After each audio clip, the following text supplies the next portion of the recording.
Sur la rénovation des routes, Monsieur Ambis, vous avez la parole. Merci. Monsieur Legevin, depuis une quinzaine de jours, vous faites la une de tous les médias pour annoncer le plan route.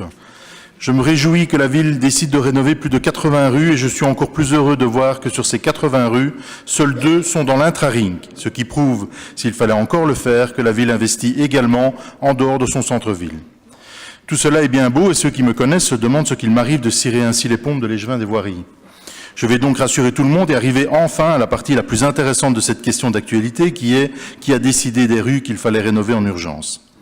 En effet, je suis interpellé après chaque article paru dans la presse pour me demander quels pistons ont utilisé les riverains de la rue X pour que cette rue, certes en mauvais état, soit réparée avant la rue Y qui, elle, est devenue réellement impraticable. Pour être plus concret, pourquoi sur Jumet, par exemple, la rue du Mazy, pourtant promise depuis de nombreuses années, est encore une fois reportée à une date ultérieure qui varie entre 2017 et 2019, voire pire. J'ai même une dame qui me demande pourquoi a-t-on programmé la rénovation de sa rue alors que celle-ci est en parfait état et a été refaite tout récemment. Après vérification, il s'agirait non pas de la rue, mais de ces trottoirs qui sont programmés dans cette liste. Votre liste comptabilise donc des rues, mais aussi des trottoirs. Comme Monsieur Legevin, vous pouvez-vous envisager à l'avenir que nous, les conseillers communaux, qui sommes en contact direct avec la population dans tous les quartiers de Charleroi, comme l'a rappelé d'ailleurs Madame Legevin déléguée en début de conseil, soyons mis autour de la table pour discuter avec vous des priorités que nous puissions donner une explication rationnelle à la population sur les choix et les arbitrages qui sont opérés.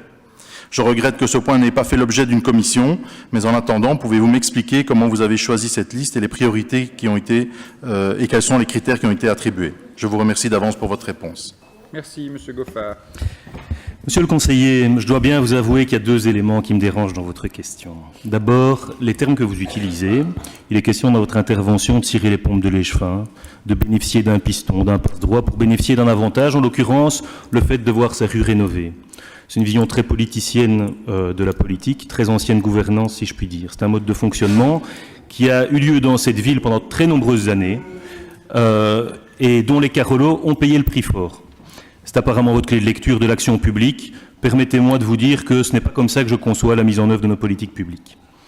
Le fait que, selon vous, la stratégie d'investissement sur notre réseau routier ne soit pas discutée en commission, c'est la deuxième chose qui me pose un peu problème. Tous ceux qui participent à la commission, depuis 3 ans, savent que le travail au sein de notre commission est organisé en général en 3 étapes, sous la présidence de notre collègue Gérard Monceux. En général, la commission commence par l'examen des dossiers qui figurent à l'ordre du jour du Conseil et on essaye de répondre au maximum de vos questions. Elle s'achève, cette commission, par des questions-réponses où j'essaye en tout cas de prendre le temps de répondre à chacun d'entre vous, comme vous dites, des conseillers communaux qui sont au contact de la population dans tous les quartiers de Charleroi, qui posent des questions en général sur leur propre quartier, leur sous-quartier ou leur rue. Quand j'ai pas la réponse, j'essaye, avec l'aide de mon équipe, de donner un suivi dans les meilleurs délais. Entre ces 2 étapes, les dossiers du Conseil et les questions locales, le thème principal des travaux de notre commission, c'est en général précisément la stratégie d'investissement sur le réseau routier. Et donc je trouve assez étonnant, et pour ne pas dire de mauvaise foi, de venir expliquer au Conseil que la commission des travaux n'est pas associée à la mise sur pied de la stratégie d'investissement. Par ailleurs, c'est un sujet que nous évoquons régulièrement avec votre chef de groupe, qui m'a précédé dans cette fonction et qui en connaît la complexité, ainsi qu'avec notre bourgmestre et les membres de ce collège. Du reste, il y a un point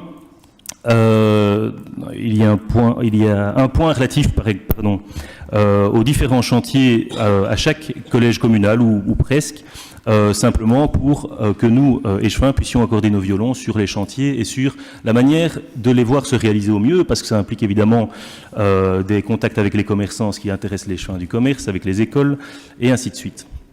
Alors, comment les rues sont choisies? Mais d'abord, pour les rues qui font l'objet d'une subvention régionale, en fonction des critères du pouvoir subsidiant, à savoir généralement de la Wallonie et de la SPGE. Si la Wallonie ou la SPGE accepte d'investir 50% en général du montant de ces travaux, elle va avoir son mot à dire et c'est bien légitime. Généralement, ce sont des chantiers de rénovation lourde avec égouttage, ils sont plus longs à monter, à exécuter, et parfois il y a des hypothèques qui pèsent sur ce dossier. Vous citez la rue du Mazy à Jumet, la SPGE a laissé planer des doutes quant à la capacité à avoir dans ses propres crédits le financement qui avait été promis par la SPGE et qui finalement était remis en question. Nous sommes intervenus et il a pu être confirmé. Ces dossiers, par la suite, doivent faire tout le parcours du combattant, à savoir un financement spécifique, un permis, une esquisse, des subventions, des marchés propres pour chacun de ces chantiers, des accords avec les riverains pour ce qui relève de l'égouttage et des emprises, les accords avec les impétrants, bref, de très nombreuses étapes. Ça, c'est pour ce qui était des chantiers subventionnés. Pour les chantiers non subventionnés, c'est les Carolos, et donc on a la capacité, on a une plus grande marge de manœuvre. En général, ce sont des chantiers que nous avons décidé de réaliser sur cet axe, des chantiers qui sont des chantiers de rénovation plus légères. Les chantiers où on fait de l'entretien extraordinaire, on rabote la voirie sur 10 cm, 15 cm et on remet une nouvelle couche d'asphalte. Là où c'est possible, ça ne peut pas se faire partout parce que dans certains cas, la voirie est bien trop dégradée ou nécessite des travaux d'égouttage ou autres pour que nous puissions les intégrer à ce programme d'investissement. Alors, on a voulu, croyez-le ou non, mettre en place une méthode objectivée qui est mise en œuvre par les services sur base des indications qui leur ont été données et qui sont les indications suivantes. La toute première étape, c'est d'établir une liste la plus large possible des rues dégradées et des rues qui peuvent faire l'objet de ce type de chantier de remplacement de revêtement. Alors, toute cette liste la plus large possible, et qui n'est pas exhaustive, donc si vous avez des rues, n'hésitez pas à les communiquer, nous les intégrerons. Cette liste très large, on la passe au tamis de critères objectifs et des critères suivants. Parmi les voiries dégradées, quelles sont les plus dégradées ? Certaines sont évidemment beaucoup plus dégradées que d'autres. Au plan de la sécurité routière, on se base sur les données de la police. Ils ont une carte des zones accidentogènes, ils ont toute une série de données objectivées, c'est la police, qui nous permettent d'identifier des voiries, la charge de trafic avec la police, avec le TEC Charleroi, la présence de lieux publics, les écoles, les crèches, les hôpitaux et les circuits des services d'urgence, essentiellement la police, les pompiers. Et donc, une fois qu'on a passé cette grande liste de rues au crible de ces critères objectivés, on aboutit à une liste de 150 rues, qui est la liste actuelle de 150 rues, mais qui, peut-être l'année prochaine, en fonction de l'évolution du réseau, pourrait être revue et évoluer. Un réseau routier, évidemment, ça évolue au gré des saisons. Alors, une fois qu'on a cette liste de 150 rues, on convoque les impétrants.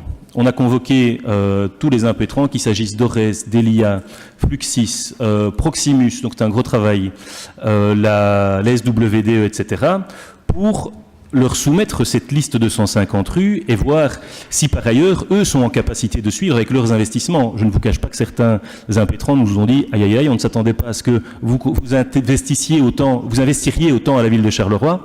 Et donc, on va devoir s'organiser pour que nos investissements puissent suivre.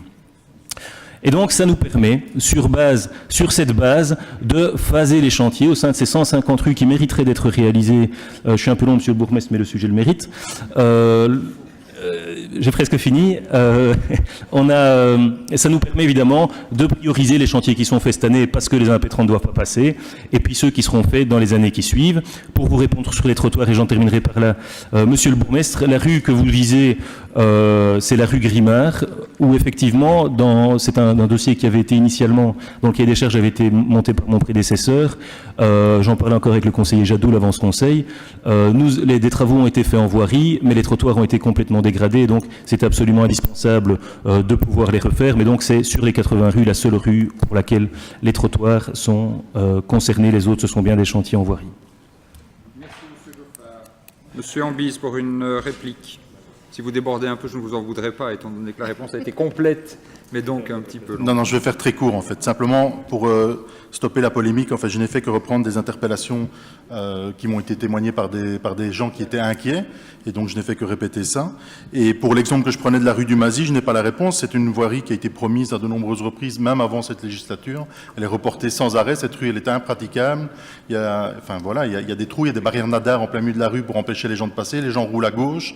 Et à côté de ça, d'autres rues ont été faites, alors que, vraisemblablement, mais d'après mes compétences, qui sont très limitées en la matière, je me rends compte que la rue était en nettement meilleur état. Voilà pourquoi je posais cette question. Et puis, en définitive, simplement, c'était pour essayer de faire comprendre aussi la méthode. Et donc, je suis content de l'explication que vous avez donnée, qui était très intéressante. Sur le fond, je n'avais pas de problème avec la question. Sur la forme, vous avouerez. Voilà, nous n'allons pas faire un débat sur la forme des questions. Chacun choisit la forme des questions qui lui sied, et puis évidemment, ça implique la forme de la réponse. Donc chacun choisit le degré de critique qu'il souhaite formuler dans sa question. Nous